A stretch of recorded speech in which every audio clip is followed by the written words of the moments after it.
Live from downtown Detroit, home of WDIV and Click on Detroit, Local 4 News at 5 starts now.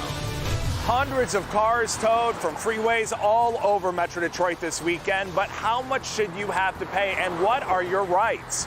I'm Hank Winchester. Help me, Hank. I have important information for you tonight. Also, people living in 3 neighborhoods on Detroit's east side and one of the Grosse Points reporting rusty water coming out of the tap. The DWSD says don't drink it as they work to figure out what's causing the problem. Sean. The judge in the case of State Rep Joel Jones allegedly resisting arrest says the video tells the story. Tonight, his attorney is telling us why they're fighting these charges every step of the way. Holding out hope. We're holding up pretty well.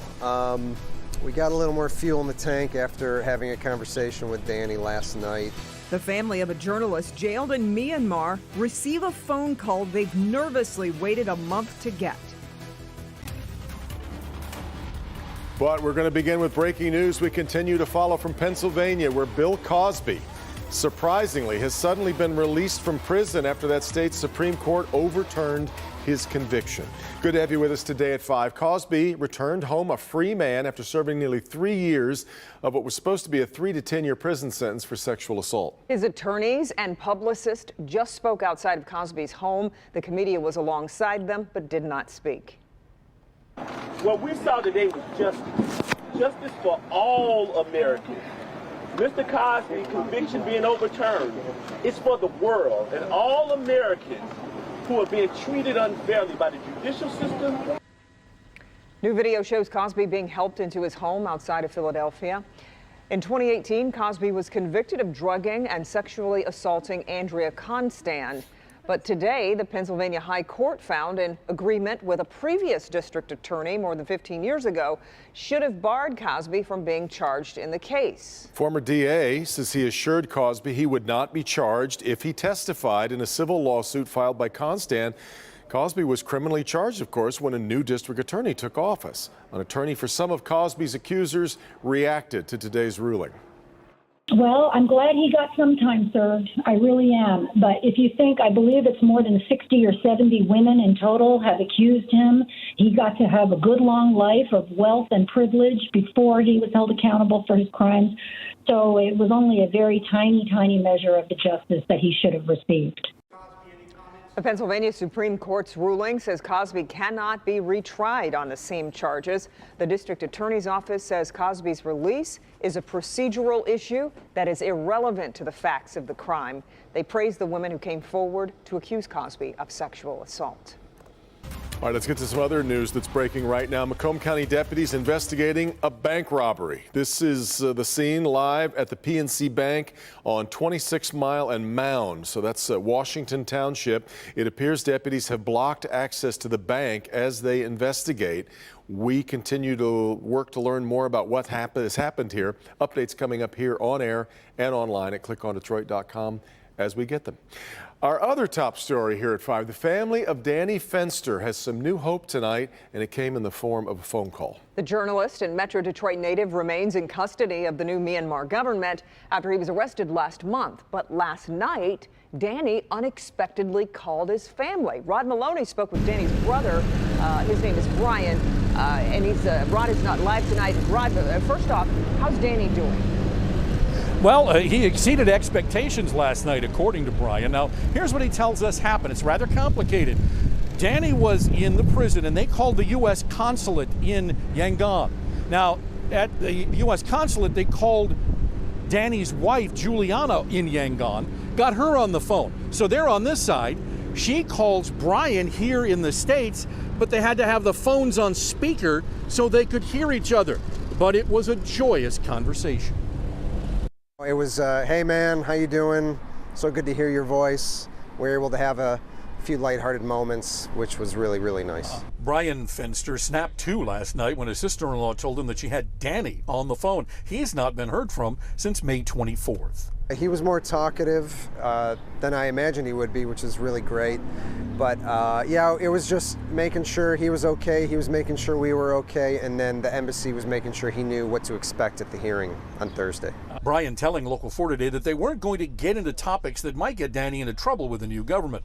Danny tried to fly home to Detroit and surprise his parents when the new military junta's police arrested him at the airport and claimed that he spread false news and caused fear to a group of citizens in his role as editor of the magazine Frontier Myanmar.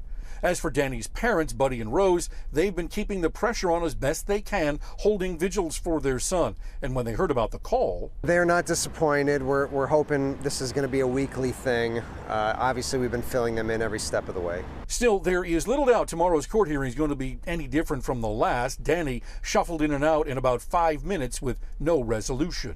We're not holding out hope that he could be released tomorrow, but it's not likely. We're preparing for a long haul here. And so what Brian said was that his brother was upbeat, but he also knows his brother, and he says that was kind of putting on the face for the guards in the prison. He says he knows he's deeply concerned about the conditions in the prison and his brother's mental health. Back to you. So, Rod, what else do we know? Do we have any new details about Danny's captivity? Yes, Brian did tell me that his brother is getting 3 meals a day, that he is able to get out of his cell to get some exercise and perhaps see some other prisoners. But for the most part, he spends his time in his cell alone. Yeah. Okay, we'll continue to follow it. Rod, thanks.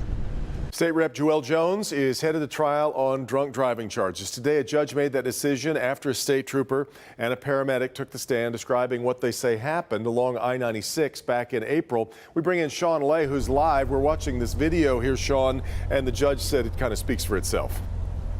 Yeah, absolutely. 3 big takeaways from today's hearing. The judge says that video does speak for itself, that he believes Joelle Jones obstructed and resisted. Joelle Jones's attorney explaining to us why they are fighting these charges every step of the way. And the whole thing began with this first paramedic who tried to help the state rep. It was clear that this was not a very safe scene, given the fact that we had uncooperative individuals and we were on the side of the road without any law enforcement support. Paramedic Jeff Teresta was first to reach Step Democratic Rep Joelle Jones outside of his SUV with vanity plate elected, and the medic was worried. He says Jones' pants were undone. A woman Jones said was a VIP was unresponsive and vomiting, and Jones flashed a badge at him, putting his hand on the medic's chest. Was there anything else that you saw in the vehicle that made you take notice? There was a handgun in the drink holder in the front seat. So much of Jones' behavior caught on police and jail cameras. Jones warning police multiple times that he would call Gretchen. Big Gretch is the homie. Okay. If she finds out about this, she might be a little upset about the treatment. Governor Gretchen Whitmer, Jones said, would be unhappy with how police were treating him. Dude, I can't wait to show this to the governor. Show it to her. MSP Trooper James Gilmer says when he arrived, you can see on video the badge came out again. Before he went to his own vehicle, he kind of flashed a badge at me real quick. I mean, he opened it and closed it. The trooper says Jones said he was off duty but refused to identify himself. Right now, I want your ID and your driver's license. Trooper Gilmer says Jones looked and smelled intoxicated, kept getting close to him. Gilmer says he had to take Jones into custody, resulting in a fight. The judge ruling that the case will move to trial, and the key to it all. I think the whole show was the video. Again, the judge referencing that video. Right after the hearing, we spoke with Joelle Jones' attorney, Ali Hamoud. He says they are fighting these charges. He says Jones should never have been arrested because he says there was no accident for police to respond to. And he said MSP never asked Jones if he had been drinking, an argument that has to be made now at trial. Remember, guys, Joelle Jones not convicted of anything. He still holds on to his state house seat representing Inkster and parts of Wayne County. Back to you. All right, Sean. Tonight, the Detroit Water and Sewage Department is investigating rust-colored water that has been coming out of the taps in 3 neighborhoods. And they're telling folks living in Morningside, East English Village, and Cornerstone Village that if they see discolored water coming from their taps for longer than 2 minutes, not to drink it and to call DWSD right away. We want to bring in Larry Spruill live tonight. Larry, is there any indication as to what's causing this? Well, Kimberly and Devin, the Detroit Water and Sewage Department says that the issue is due to problems within the drains in this area. Now, neighbors tell us that they saw crews working on the pipes earlier this week, and then yesterday the brown water started. Let's take a look at that video just into our newsroom that you can see the brown water coming from the neighbors' toilets and sinks. Murky water in the sinks at that. Now, the Detroit Water and Sewage Department says people living here in the east side neighborhoods of Cornerstone Village, East English Village, and Morningside in District 4 are seeing rusty water in their taps and toilets. Now, the DWSD says this is because of a disruption in the water pipes in these neighborhoods causing sediment in their taps. They are advising people to continue to check their faucets and toilets, but do not use the water or drink it. Neighbors tell me they're following that advice. Take a listen. The water is coming out of the faucet brown, and I'm afraid to drink it right now because I don't know what's going on with it after this flood. I'm going to buy water daily and buy enough, and then when it run out, get some more because I'm not going to use this water. Because I don't know why it wasn't brown. It wasn't brown when it first started, but it's brown. It turned brown yesterday.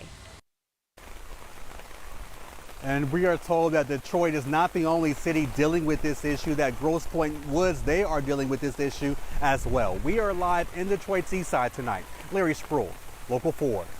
And Larry's giving us a real good look at what we're going to talk about next. Is the weather, the rain starting to come? Are we all done with that now? I know. Let's get over to Ben right now. We knew this pattern was going to be around for a while, and just like that, we've got some storms popping up, Ben. I'll tell you, usually that's Rod Maloney's job, is to find exactly where it's raining. But look at this, 98% of the area completely dry. The one spot that's not is right where Larry is there in Detroit. And this storm is crawling. It's moving at about 10 miles per hour. This is torrential rain that's coming down. Thank goodness we're not seeing any lightning strikes, but you can see those purple shades. That indicates extreme rain rates, and that's what we're seeing right now. So this is likely going to continue. Watch out, especially here along 94 as we get to the rest of the commute. But the pattern is starting to change. Tomorrow, all that stuff moves south, and the real payoff is the holiday weekend. Numbers get back up close to 90, but the humidity is going to be the story, and we'll talk more about that in a few minutes, guys. Let's look at today's coronavirus numbers. They continue to hold steady. 195 new cases over the past 24 hours in Michigan. The state also reporting 4 more deaths over that same period of time. And on the vaccine front, 61.7% of Michigan adults have now received at least 1 dose. A man from St. Clair Shores arrested for storming the Capitol. New at 5, how the feds ended up with plenty of evidence that they say proves Stephen Thurlow was in the building on January 6th. Also coming up, a popular summer spot in Oakland County just can't open this season. What's keeping Waterford Oaks Water Park closed during the warmest days of the year? Just ahead. Hank. Was your car towed this weekend? Many taken here from the lodge, but what are your legal rights? Tonight, I'm talking with Michigan Attorney General Dana Nessel.